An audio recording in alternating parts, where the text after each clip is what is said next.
Hello, and welcome to the next episode of Two Girls Talk Transits. Today we're reviewing the astrology from March 8th through the 14th of 2026, and we're your host, I'm Maddie. And I'm Kaleigh. And welcome back. So this week we're coming off of the lunar eclipse. We're coming off of all the sign changes, mainly Mars and Venus changing signs. And so Venus is continuing her initial start into Aries, and this time around is when she will be conjuncting Saturn.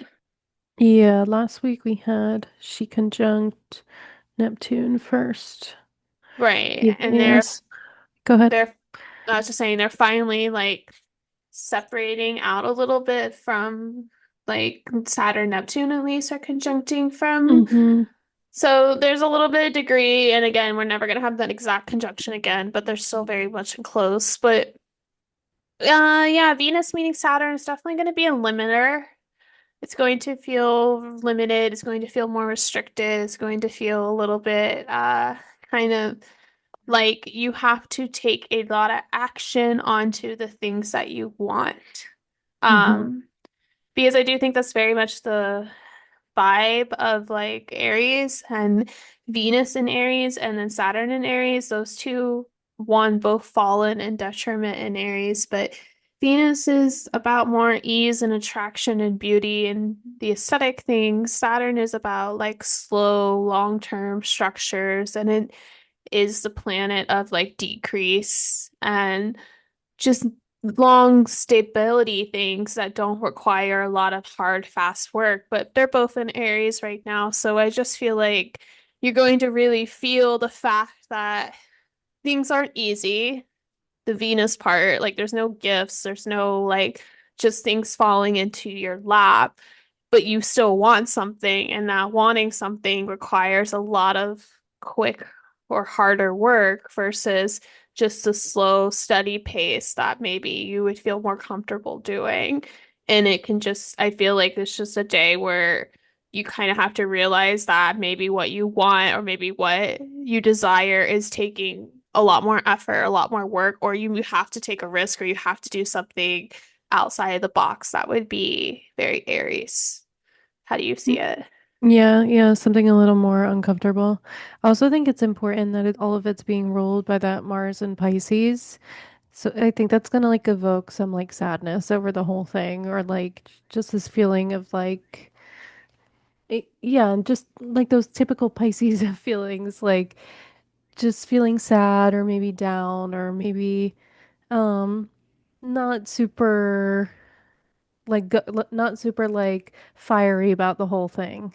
I think you're just being ruled by something that wants you to be softer and more flowy. So it's like the energies just aren't compatible in a way because we're being forced to be more fiery.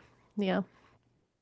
Yeah, and also to that point, with Mars being in Pisces, is that Mars can't quite see Aries. Like it's kind of blind to it. It doesn't really see that house. So it's not able to, like in traditional astrology, offer what we would say support to the house. Because it's not like Mars in Pisces is a bad place for Mars to be, but it can't see Aries. So it's like, there that leads to like a feeling is like you also want these things, but you have no idea as to what actions you need to take to get them, or like you're kind of disconnected through that path. And maybe then with Mars being in Pisces, it's like having to be more intuitive to figure out the direction or having to approach it differently because you have to be softer in some way. But the feeling of like being blind to the path of your desires is probably another thing too. Like maybe you want this, but you don't understand how it's going to work out,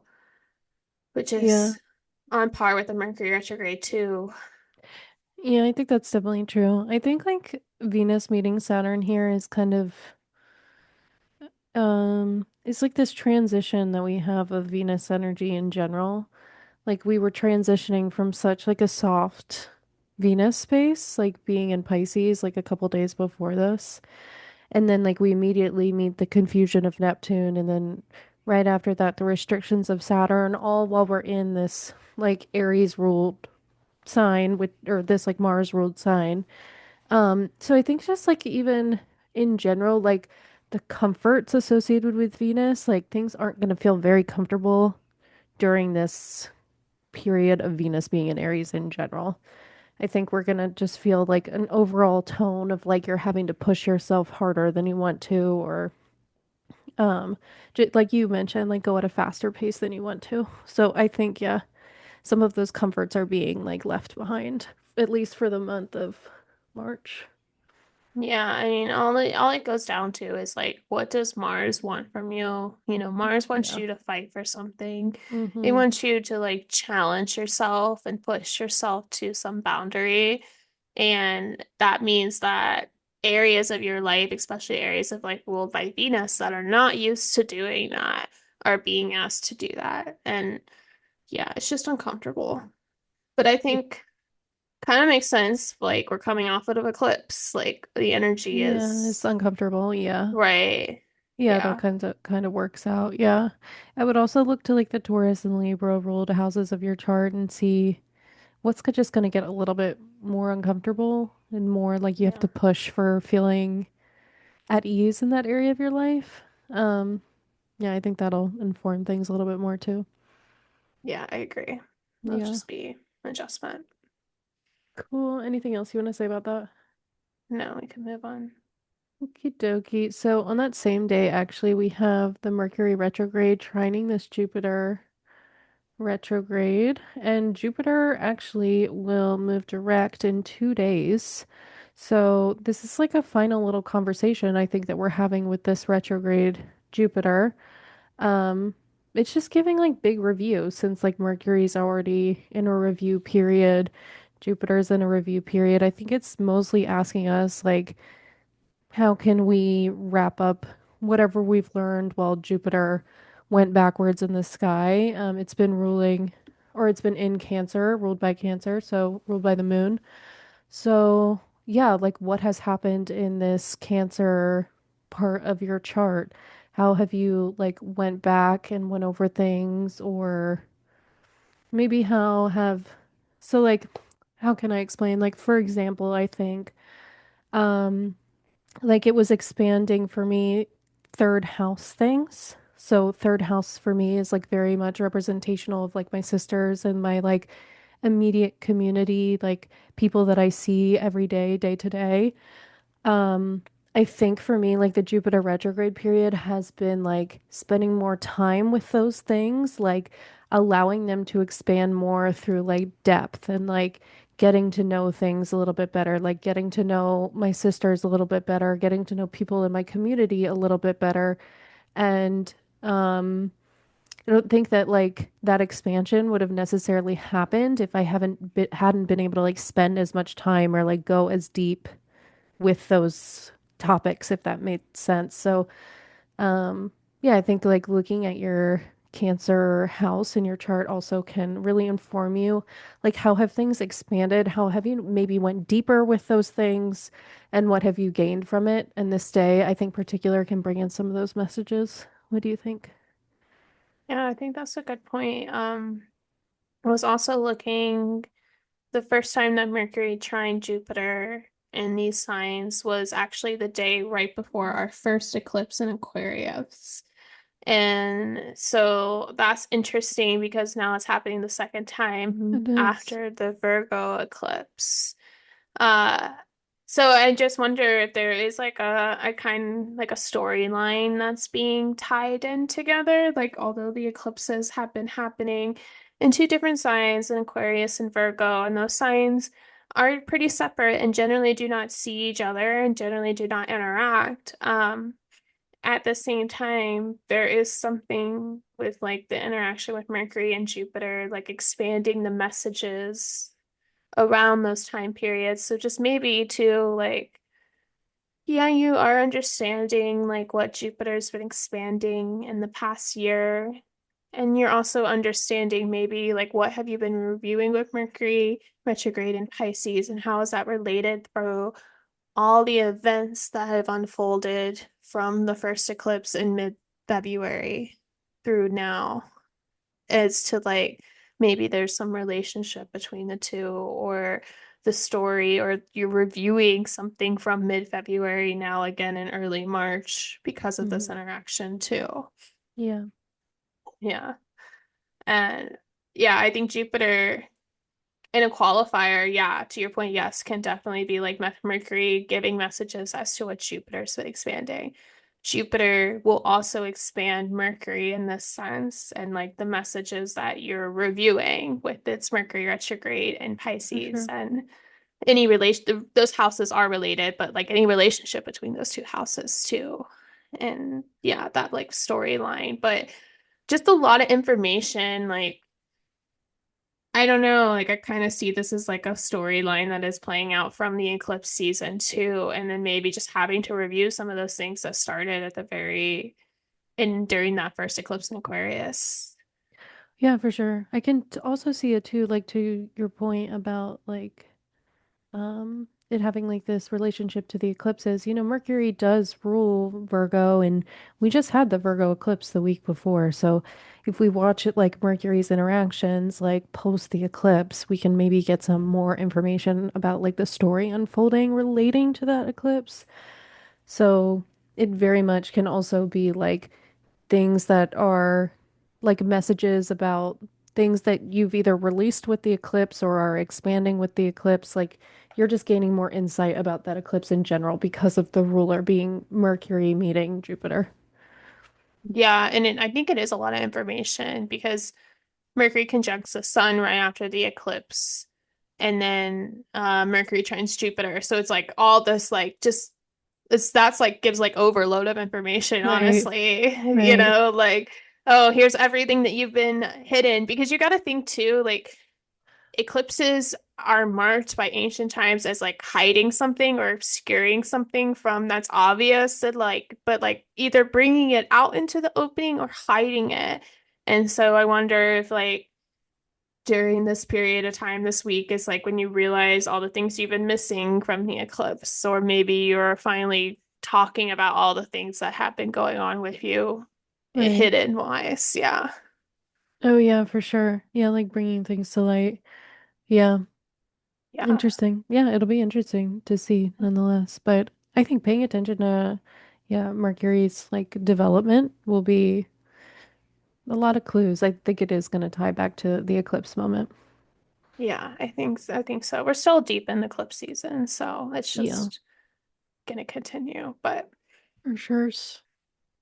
all right, so on the next day on Monday, the 9th, is when Venus is gonna move into a sextile with Pluto here. Softer aspect, but we haven't heard a lot about from Pluto in a while. We've been blind to Pluto for some time. And so I think Venus sextiling Pluto brings a little bit more information. I mean, I think Venus is going through a lot this like week and into last week. And maybe just information about what it means to step into your power for what you desire, or intensifying your desire if perhaps you've been like blocked from it with this Mm-hmm. energy with Saturn and Aries. Like I could really see that being a play. It's like, you know, you got comfortable with Venus and Pisces and things being easier for you, especially in your Libra and Taurus ruled houses. And then Venus enters Aries and things get harder in those houses. And then you realize, but I really want these things and they're really important to me, but I feel really limited. And then Pluto can just be like, well, I have to have these things and now I have to, do what I need to do to make them possible, or challenge it a bit more, or just, I don't know, just really doubling down. Sometimes I think Pluto wants us to like fight no matter what. Mm-hmm. Yeah. How do you see it? Yeah, very similarly. I think we're just going to be shown like the depths of what it is we want and, what are we willing to do to get what we want. Maybe, not so much. I don't know. I guess it just depends on like Venus's orientation in your chart. Like how willing are you to be uncomfortable for down the line comfort or like soul comfort or whatever it is that you're searching Yeah. for. Um, but Pluto very much brings in those conversations. Like, what are the deeper, darker parts of you that want the things you do, and why do you want them, and what are you willing to risk or not risk to get them? Yeah, that's a good point. Yeah, because I mean, we just have to get used to the fact that like Venus is going to be here. We have a lot of planets here. This is going to be a month-long story all throughout March, as Venus is in Aries all throughout March. Yeah. And like it does mean that you have to get uncomfortable if you want what you want. Like you have to do something different or you have to put more energy into it. And I think Pluto will really put the magnifying glass onto that experience for you as to like, well, if you want this, this is what it takes, you know. Mm-hmm. Yeah, for sure. Yeah, definitely. Cool. Um, the following day we have Jupiter going direct. So it doesn't bump over to a little bit later, I think. Let me move the hours forward a little bit and see if Yeah, it I think it's goes. in the evening. There we Yeah, go. there it is. Yeah, very late in the evening. So basically at the very end of the day on the 10th. But Yeah, it's almost the 11th. yeah. Um, yeah, nonetheless, Jupiter has been retrograde for 6 months, just about. Yeah, and I think that this is kind of like a nicer thing that we have going on just because like we have Venus in this place of discomfort. At least like all of the planets that are now in Pisces are being ruled by this direct Jupiter in Cancer. And Jupiter's exalted in Cancer, so it's like in a nicer position. It's enjoying itself there. Um, so I do think like on the flip side of things, like I think we have very much like this black and white energy or this like yin and yang energy where like some parts are really stressful and difficult and hard, and other parts are kind of flowing a little bit nicer and a little bit easier. Um, yeah, we have very much like a big mix in the sky. You know, we still have a retrograde, Mercury. You know, Mars is not in a great sign. Venus is not in a great sign. So you know, we do have some things that are kind of putting a damper on life, but we have other things, you know, namely this one, like the Sun, Mercury, and Mars all being ruled by Jupiter and Cancer, that's making things probably a little bit nicer and more enjoyable in some way. What do you think? Yeah, I like this. I mean, it is Jupiter in Cancer is a nice placement. It's nice that we have that for this year until the summer when it will leave for Leo. And it is something to think about as to like some things are getting better in your life, even if it isn't, an obvious thing or what you necessarily wanted. There's been an expansion of an area of your life that's been important and necessary. And, that's part of your growth and it's something you can appreciate in Jupiter going direct. It will be louder, on this day, the 10th and into the 11th. And we don't have any other aspects around that. Like after Venus sextiles Pluto, our next aspect won't be until the very end of the week. So Mm-hmm. it is like maybe this part of this week is quieter, especially with the moon moving through Jupiter's ruled sign of Sagittarius. Like Mm-hmm.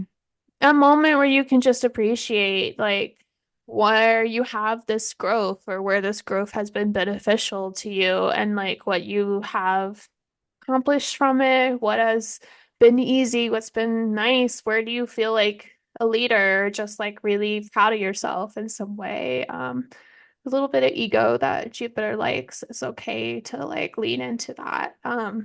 Yeah, for sure. Yeah, like it's just a moment to balance. We have really hard astrology. This is a really hard year. This is a really hard astrology period of time.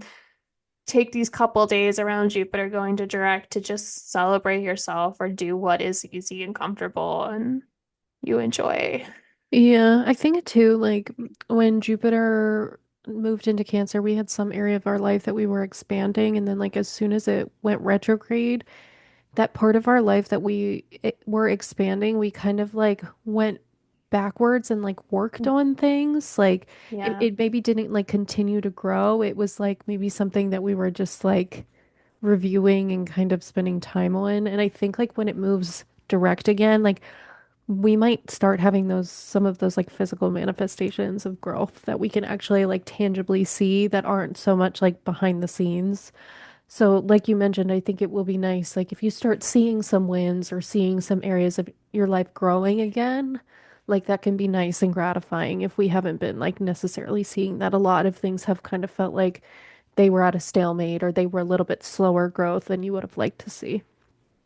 Yeah, I think that's a good point. Yeah, because for sure, Jupiter cycles, I do feel are the most obvious out of the outer planet cycles when you do review something, because it does feel like when Jupiter is moving direct, like you're just growing in that area of your life so fast and you're just doing everything you can and it's expanding. And in the 6 months that it's retrograde, it's like, okay. So like what worked for that? What was a good expansion of that? What was too much? What was not what I wanted it to do? There Right, I do yeah. feel like that's really obvious with Jupiter more so than like Saturn. Yeah, for sure. Yeah. Yeah. So, yeah, it'll be cool to see. I mean, like for you, for example, like it's been expanding like your 12th house themes. Um, Yeah. yeah, like whether good or bad. Like, um, it's Yeah. I've had like Jupiter trying planets and it's been like the worst news ever on that day or something. And I was like, oh. yeah, sometimes you don't know with Jupiter. Like it's supposed to be a benefic, but It just it expands. I think it expands, just yeah. expands without judgment. So if it's in your 12th, if it's in your eighth even, or like your sixth, like it's gonna expand things that are problematic because that's where, Like yeah, the more malefic houses, yeah. yeah, Yeah, I remember like Jupiter in my 12th actually was really hard and isolating. Um, right. yeah, so it checks out. Yeah, we're almost there. Yeah. All right. But yeah, I mean that this is a night. That's a nice piece for this week at least. And on the 14th, which will be that Saturday, it will be really late on the Saturday. I think it goes exact on the Sunday, but include it for this one because it will be relevant. Is that Mercury will then retrograde back to that Mars in Pisces, which is what I talked about last week when the first bit, or even 2 weeks ago, whenever the first bit of the Mercury retrograde is really positive and sweet because it's with Venus. And then the latter half of the Mercury retrograde gets tough because you're with Mars. And Mm-hmm. I think it's really, the Mercury retrograde highlighting as you're reviewing, as you're going back and backtracking something, you get closer to the end of it because Mercury is about 6 days from stationing direct. You get closer to the end of it and you realize that there's actually all these problems and all these things that you have to fix, or there's this big conflict and you have to address it now because the review unearthed it and you didn't know about it before, or sometimes with Mercury too being in Pisces, I think the other manifestation has been like if you've been reviewing something, but keeping it more to yourself and not actually sharing it out as Pisces, not expressing yourself very clear as a Mercury in Pisces would Mm-hmm. generally not do. Yeah. You do finally hit a wall, and when it meets Mars, you just are going off about everything that's been a problem and finally sharing the issues out into the world. But it's definitely conflict. It's not conflict adverse. Yeah, no, for sure not. Yeah, I do see this as like a more like emotionally intense or like mentally intense time period, especially because we've probably already been feeling rather heavy about whatever it is like that we've been like our mercurial houses like Virgo and Gemini, what that's been ruling. We probably feel a little bit heavier about those themes. And even Mhm. where Mercury is right now, we probably feel heavier about those themes. So I just think like it's all gonna kind of come to a head when Mercury meets Mars here, and we're just gonna feel probably pretty overwhelmed with it and stressed. But the good thing about it meeting Mars is that hopefully it will like clear away a lot of that stress and tension. And so, like I think sometimes things come up to be like heard and cleared away, and we can't like necessarily clean things away if we don't like fully understand like the damage that it's doing or like the heartache that it's causing. Like sometimes we really have to understand those more stressful pieces about it to be able to be like, okay, I'm gonna do this thing totally differently so that I don't put myself in the same position again. Um, yeah, I think that's kind of like what's gonna come up with it. It's like a lot of like martial, like anger. I think like sadness and anger is probably going to be bigger emotions associated with this transit. I agree. And to your point, even to like further emphasize your point, is that you can see that Mars is right there on the North Node. I think Hmm. it just passed the North Node like the day before on Friday. Yeah. But still, like the nodes being this like sensitive spot where you generally have to like purge something, or in this case, really you're wanting to consume your anger, like really lean into your anger and like share it out through the Mercury lens and like really talk about it. Like there is something that your anger, your frustration needs to teach you during this transit. And, very much like the book I've been reading, like holding in anger has been a strong correlation for people with like cancers or like autoimmune disease because they're just not processing this emotion. Hmm. Um, so yeah, I think it's a good point as like Mars moving through Pisces, meeting Virgo or meeting Mercury in Pisces is all about like this releasing of all these emotions that are probably harmful or negative emotions, honestly, like not positive ones. They're probably frustrations, anger, or just feelings of like wanting to take control in some way, but having to just share it out at least or like constructively process it. So you're not just constantly sitting here like bound up and angry in the world. Yeah. I think it's okay to like allow yourself to get upset and allow yourself to like vocalize the things you're upset about. I think so many times Yeah. like the things we're upset about sometimes is like things we feel shame over, or like Right. the things we're upset about and we don't share about is like the things we feel shame over. Um, so I think it's maybe one of these moments where you are like, all right, I'm tired of feeling like ashamed for this thing, and I'm gonna just like open up and share my human experience and my collective experience with this whole thing. So yeah, I do think like, if anything, um, I think today would maybe be a safe day to share your anger because it's in the sky. So it's like if any day you're gonna do it, I think today would be a good one. Yeah, I just be mindful what you say that you can stand by it or back it up. Or just be honest with it when it comes up again because Mercury is retrograde and Mercury will conjunct Mars one more time. Yeah. Oh, that's true. That is also very true. Yeah. To Yeah. like, yeah, because sometimes yeah, especially with a retrograde Mercury, like people will come for you and then you'll be like, I don't Yeah. You know. just say something one little bit too wrong and then it will be held over your head in some way Yeah. the next 2 weeks when Mercury comes back around. So just be mindful of that experience. And just make sure you're in like I think Pisces, the big key is like you're in a safe space to do this, like to process the anger, to share what you're doing. It's not gonna be something that will be held in retaliation or something like Yeah, that. for sure. So everybody like book your therapy appointments for March 14th. Yeah. Yeah, I think that would be a good piece of advice. Yeah. All right. Anything else there? You're good. No, that's all for now. All right. Well, thanks for listening. If you want more content from us, you can follow us on Instagram and TikTok at Two Girls Talk Transits, as well as YouTube. And we'll see you all next week. See you. Bye.